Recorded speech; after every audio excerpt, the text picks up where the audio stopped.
एक गांव था, उसका नाम था धवलपुर। धवलपुर छोटा सा लेकिन बेहद शांत गांव था। सुबह होते ही मंदिर की घंटी बजती, लोग अपने अपने काम पर निकल जाते। कोई तालाब के किनारे बैठकर जाल डालता, कोई फैक्ट्री की तरफ काम पर जाता, तो कोई घर के बाहर बैठकर अखबार पढ़ता। सब कुछ रोज जैसा ही था, लेकिन उस दिन हवा में कुछ अजीब सा महसूस हो रहा था। दोपहर के करीब गाँव के कच्चे रास्ते से एक आदमी अंदर आया। उसका नाम था टुंग टुंग। उसकी चाल में घबराहट थी, आंखें बार बार पीछे देख रही थीं, जैसे कोई उसका पीछा कर रहा हो। वह सीधे गांव के पुराने पीपल के पेड़ के पास पहुंचा। आसपास कुछ लोग बैठे थे। टुंग टुंग ने जेब से एक छोटा सा पाउच निकाला, चारों ओर नजर घुमाई और चुपचाप उसे जमीन में दबा दिया। फिर बिना कुछ बोले आगे बढ़ गया। एक लड़के ने आवाज दी, अरे भाई, ये क्या दबा रहा था? टुंग टुंग रुका, गहरी सांस ली और बोला, कुछ नहीं, मिट्टी की दवा है। इतना कहकर वह तेजी से गांव से बाहर निकल गया। शाम ढलते ढलते धवलपुर में अजीब घटनाएं होने लगी। जो आदमी तालाब में जाल डाल रहा था वह अचानक लड़खड़ाया और बेहोश होकर गिर पड़ा। एक घर से तेज चीख सुनाई दी। फिर अचानक सन्नाटा छा गया। कुछ लोग ऐसे गायब होने लगे जैसे वे कभी वहाँ थे ही नहीं। पूरा गांव डर में डूबने लगा। इसी बीच ज्ञान अपनी माँ के लिए दवा लेने गया था। जब वह लौटा तो घर का दरवाजा खुला था, अंदर कोई नहीं था। माँ, उसने कांपती आवाज में पुकारा, लेकिन कोई जवाब नहीं आया। उसकी आंखों के सामने वही पुराना पीपल का पेड़ घूमने लगा। थोड़ी देर बाद गांव का एक बुजुर्ग कांपते हुए बोला, आज दोपहर एक आदमी आया था, नाम था टुंग टुंग। वो कुछ जमीन में दबा कर गया है। और तभी से ये सब शुरू हुआ। ज्ञान का दिल जैसे बैठ गया। उसके दिमाग में सिर्फ एक ही नाम गूंजा, उसका दोस्त राई स्टार, वही जो पहले भी कई बार गांव को बचा चुका था। ज्ञान बिना रुके पास के पहाड़ी इलाके की ओर भागा। वहीं एक चट्टान के पास राई स्टार खड़ा था। भाई, धवलपुर खत्म हो रहा है। ज्ञान ने टूटी हुई आवाज में कहा। राई स्टार की आंखें सख्त हो गईं। किसकी वजह से?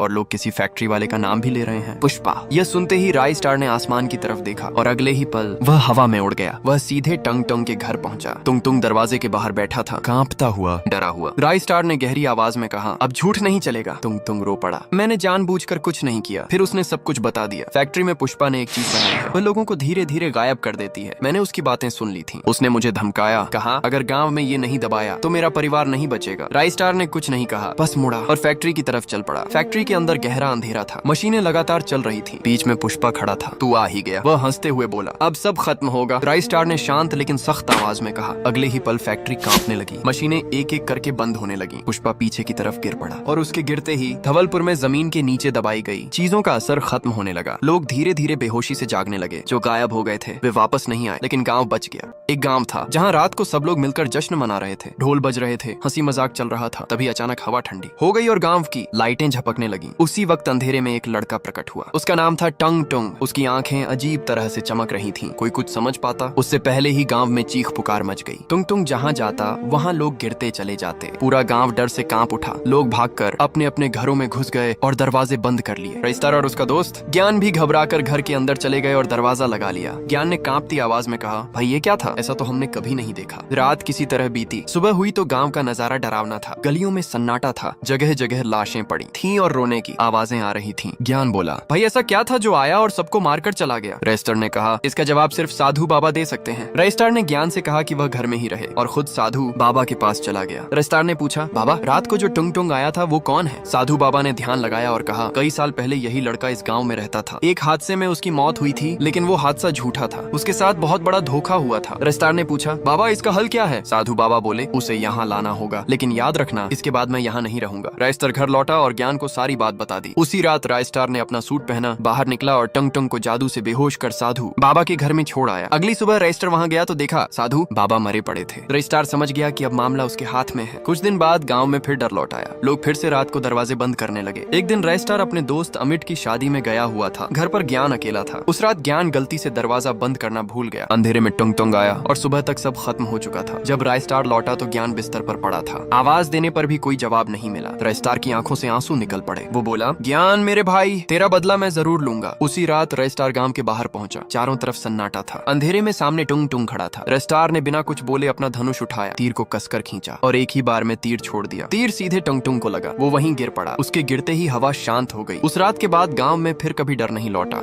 एक गांव था, उसका नाम था काठपुरा। सुबह के वक्त काठपुरा बहुत सुंदर लगता था। हल्की धूप, कच्चे रास्ते और शांत हवा। लेकिन इस गांव की एक अजीब सच्चाई थी, यहाँ कोई भी अमीर नहीं रहता था। लोग कहते थे कि जो भी अमीर आदमी इस गांव में आता वह उसी रात जिंदा नहीं बचता। रात होते ही एक खौफनाक साया आता था। उसका नाम था टुंग टुंग। टुंग टुंग हर उस घर में जाता जहाँ पैसा ज्यादा होता। सुबह होते ही गाँव के बीचों बीच किसी की लाश पड़ी मिलती। इसी डर से कोई भी अमीर आदमी इस गाँव में टिक नहीं पाता था। इसी गाँव में दो दोस्त रहते थे, राय स्टार और ज्ञान। दोनों बचपन के दोस्त थे और दोनों ही गरीब थे, लेकिन उनकी दोस्ती बहुत गहरी। एक रात गांव में एक जीप आकर रुकी। जीप से एक सेठ आदमी उतरा। उसने चारों तरफ देखा और बोला, ये गांव ठीक लग रहा है, मैं यहाँ एक बड़ी फैक्ट्री बनाऊंगा। उसकी बात पूरी भी नहीं हुई थी कि अचानक अंधेरे से टंग टुंग निकल आया। भारी आवाज में बोला, तू फैक्ट्री बनाएगा, उससे पहले तू मरेगा। और उसी पल सेठ वहीं गिर पड़ा। अगली सुबह गांव के बीचों बीच एक लाश पड़ी थी। कोई उसे पहचान नहीं पाया। लोग फुसफुसाने लगे, ये टंग टंग का काम है। कुछ दिन बाद ज्ञान अपने काम से लौट रहा था। रास्ते में उसे एक पुरानी गुफा दिखी। अंदर झांका तो उसकी आंखें खुली की खुली रह गईं। गुफा में बहुत सारे पैसे पड़े थे। ज्ञान लालच में आ गया। उसने सारे पैसे उठा लिए। गांव पहुंचते ही वह अपने घर के सामने नाचने लगा। बोला, अब मैं इस गांव को छोड़ दूंगा। यहाँ रुका तो टंग टंग मुझे भी मार देगा। लेकिन वह निकल पाता उससे पहले ही रात हो गई। अचानक ठंडी हवा चली। अंधेरे से टंग टंग की आवाज आई, किधर जा रहा है, अब तू भी मरेगा। अगली सुबह ज्ञान कहीं नहीं दिखा। रेस्टर उसे ढूंढता हुआ बाहर निकला। एक जगह भीड़ लगी थी। वह पास किया और उसके पैरों तले जमीन खिसक गई। ज्ञान की लाश पड़ी थी। रेस्टार ने भारी मन से उसका अंतिम संस्कार किया। उसके मन में गुस्सा और सवाल दोनों थे। रात होते ही रेस्टार ने फैसला किया, आज मैं जानूंगा कि ये टंग टंग आखिर है क्या। जैसे ही वह बाहर निकला, टंग टंग सामने खड़ा था। रेस्टर चिल्लाया, तूने ज्ञान को क्यों मारा? टंग टंग बोला, उसके पास बहुत पैसा था, उसी पैसे की वजह से मेरी मौत हुई थी। फिर उसने अपनी कहानी बताई। एक रात ज्ञान ने मुझे पैसे दिए और भाग गया। मैंने वे पैसे उठा लिए। उसी रात मेरे शरीर पर कुछ अजीब हुआ। मैं खुद उठकर अपने घर की दूसरी मंजिल से कूद गया और मर गया। रेस्टार बोला, इसमें ज्ञान की क्या गलती थी? टंग टंग बोला, उसने कुछ किया था। ये सुनते ही रेस्टार का गुस्सा फूट पड़ा। उसने अपना जादुई तीर और धनुष निकाला। एक ही वार में तीर छोड़ा। टंग टंग चीख भी नहीं पाया और अंधेरे में हमेशा के लिए खत्म हो गया। उस रात के बाद काठपुरा में फिर कभी कोई साया नहीं दिखा। लेकिन गांव आज भी रात में बहुत शांत रहता है। नील गांव बाहर से बिल्कुल आम गांव लगता था। दिन में बच्चे खेलते, दुकानें खुली रहती, लोग हंसते बोलते। लेकिन जैसे ही सूरज ढलता, हवा में एक अजीब सी ठंडक भर जाती। ऐसी ठंडक जो शरीर से ज्यादा दिमाग को जकड़ ले। इस डर की वजह था एक साधु, महंत कालेश्वर। हर महीने अमावस की रात वह गाँव आता और बस एक ही बात दोहराता, गिनती शुरू हो चुकी है। कुछ नौजवान हंस देते, बाबा हर बार यही बोलते हो। लेकिन बुजुर्ग चुप रहते। उनकी आंखों में डर होता था। उस रात महंत कालेश्वर फिर आया। चेहरा पहले से ज्यादा सख्त, आवाज भारी। अब चेतावनी नहीं, शुरुआत। तभी गांव के बाहर जमीन कांपी, जैसे अंदर से कुछ फटकर बाहर आ रहा हो। धूल और धुएं के बीच से एक बच्चा निकला, बहुत दुबला, आंखें लाल, चेहरे पर डर और गुस्सा दोनों। उसने चीख कर कहा, मेरा भाई कहाँ है? उसकी आवाज से कुत्ते रोने लगे। खिड़कियां कांप गईं। उस रात नीलगांव में कोई खुलकर बाहर नहीं निकला। सुबह होते होते आधे घर खाली। लेकिन गांव में दो दोस्त थे, राइस्टार और ज्ञान भाई। दोनों को इस बच्चे की कहानी में कुछ गलत लग रहा था। एक शाम ज्ञान भाई अकेले लौट रहे थे। तभी उन्होंने देखा वही बच्चा, गांव के सबसे अमीर आदमी सेठ भवानी दास के सामने हाथ जोड़े खड़ा था। बच्चा रोते हुए बोला, मैंने सबको डरा दिया, अब मेरी माँ का इलाज करा दो। सेठ ने सिर हिलाया, लेकिन उसकी आंखों में लालच साफ था। ज्ञान भाई सब समझ गए। वो पीछे मुड़ ही रहे थे कि बच्चे की नजर उन पर पड़ गई। तूने देख लिया? आवाज कांप रही थी। ज्ञान भाई बोले, ये सब झूठ है, मैं सबको बताऊंगा। अगले ही पल अंधेरा छा गया। जब राइस्टार को ज्ञान भाई जमीन पर पड़े मिले तो उसने बिना रोए सब समझ लिया। उस रात गांव के एक बूढ़े ने फुसफुसा कर कहा, सब उसी बच्चे का काम है। लेकिन राइस्टार जानता था बच्चा हथियार है, दुश्मन नहीं। एक रात राइस्टार ने बच्चे को अकेले बैठा पाया। पूछा, सच बता। बच्चा टूट गया। महंत और सेठ ने बोला, अगर डर नहीं फैलाया तो मेरी माँ मर जाएगी। राइस्टार की मुठियां कस गईं। उस रात नीलगांव में आखिरी बार एक चीख गूंजी। सुबह महंत कालेश्वर गायब, सेठ भवानी दास का घर खाली था और बचा। कहते हैं अब भी किसी न किसी रात नीलगांव की हवा में उसकी सिसकी सुनाई देती है। बरमुंडा की गलियों में एक जोड़ी थी जिसे हर कोई जानता था, रस्टार और प्रिया। दोनों बचपन से साथ है, मिट्टी में खेले, बारिश में भीगे और वक्त के साथ एक दूसरे की जिंदगी बन गए। रस्टार हमेशा कहता था, प्रिया तू साथ हो तो किसी से डर नहीं लगता। प्रिया हंसकर जवाब देती, डर तो मुझे तुझसे लगता है, कहीं तू मुझे छोड़ ना दे। रस्टार हर बार यही कहता, जब तक सांस है तेरा साथ नहीं छोड़ूंगा। लेकिन जिंदगी हमेशा वादों के हिसाब से नहीं चलती। एक दिन बरमुंडा में आया रेड क्रिमिनल, पैसे और ताकत का नशा लिए हुआ एक खतरनाक नाम। जिस चीज पर उसकी नजर पड़ती वह उसे अपनी बना लेना चाहता था। जब उसने प्रिया को देखा तो उसी पल उसे पाने की जिद बैठ गई। दिनों तक उसने कोशिश की, लेकिन प्रिया ने साफ कह दिया, मेरा दिल किसी और का है और उसका नाम रस्टार है। रेड क्रिमिनल की आंखों में नफरत उतर आई। वह ठंडी आवाज में बोला, अगर तू मेरी नहीं हो सकती तो किसी और की भी नहीं होगी। एक शाम प्रिया घर लौट रही थी। अचानक एक गाड़ी उसके पास आकर रुकी। अगले ही पल उसे जबरदस्ती उठा लिया गया और ले जाया गया एक सुनसान गोदाम में। जब रस्टार को यह बात पता चली, वह कुछ पल बिल्कुल शांत रहा, लेकिन उसके अंदर कुछ टूट चुका था। उसने बिना वक्त गंवाए अपना तीर धनुष उठाया और रात के अंधेरे में निकल पड़ा। गोदाम के अंदर पहुंचते ही रेड क्रिमिनल की हंसी गूंजी। अकेला आया है, सोचता है मुझे हरा देगा। रस्टार ने उसकी आंखों में आंखें डालकर कहा, मैं तुझसे नहीं लड़ रहा, मैं अपने प्यार को वापस लेने आया हूँ। अगले ही पल रस्टार ने तीर चलाया, एक ही वार, सीधा सीने के आर। रेड क्रिमिनल वहीं जमीन पर गिर पड़ा। उसकी कहानी वहीं खत्म हो गई। रस्टार दौड़कर प्रिया के पास पहुंचा। वह बेहोश थी। उसने उसका सिर अपनी गोद में रखा। आंखों में आंसू थे, लेकिन दिल को सुकून था। कुछ देर बाद प्रिया की आंखें खुली। कमजोर आवाज में वह बोली, मुझे पता था तू जरूर आएगा। रस्टार हल्की मुस्कान के साथ बोला, तू है तो मैं जिंदा हूँ प्रिया। बरमुंडा की गलियों में आज भी यह कहानी जिंदा है, एक प्यार की और एक ऐसे हीरो की जो अपने प्यार के लिए किसी से भी टकरा गया। अगर आप भी रस्टार के सच्चे फैन हैं तो चैनल को सब्सक्राइब जरूर कर लेना। राइस्टार हर सुबह सड़क के किनारे एक पेड़ के नीचे बैठा दिखाई देता था। उसके कंधे से चिपका एक छोटा सा बच्चा रहता था जिसका नाम था गोलू। लोग समझते थे